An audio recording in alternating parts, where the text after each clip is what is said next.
Rusiya, Ermənistan və Azərbaycana qarşı qəzəblidir, çünki sülh prosesindən kənarda qalıb. Telegraf xəbər verir ki, bunu Ermənistanın Respublika naminə partiyasının sədr müavini Ruben Mehrabyan deyib. Təkcə bu məsələdə deyil, bir çox digər istiqamətlərdə də eyni vəziyyətdir. İndi oyunu pozaraq geri qayıtmağa çalışırlar. Buna görə də Ermənistan-Azərbaycan təmaslarının müxtəlif səviyyələrdə davam etməsi çox vacibdir. Ermənistan nümayəndə heyəti aprelin 10-da Ermənistan-Azərbaycan sərhədinin demarkasiya olunmuş hissəsi vasitəsilə Azərbaycana səfər edib və oradakı tərəfdaşları ilə görüşlər keçirib. Siyasətçi əlavə edib. Mehrabyan, Ermənistanın öz dəmir yolu şəbəkəsinin idarəçiliyinin Rusiyadan alınıb başqa ölkəyə verilməsi məsələsinə də toxunub.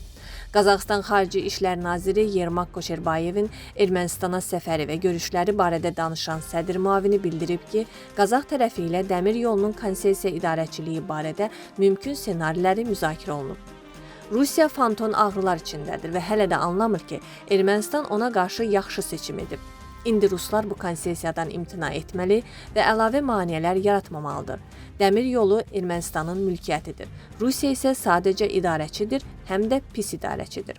Amma bundan imtina etmək istəmir. Çünki Rusiya üçün konsesiya Ermənistanın siyasi və sülh gündəliklərini pozmaq, ölkəni beynəlxalq öhdəliklərdən yayındırmağa hesablanmış alətə çevrilib.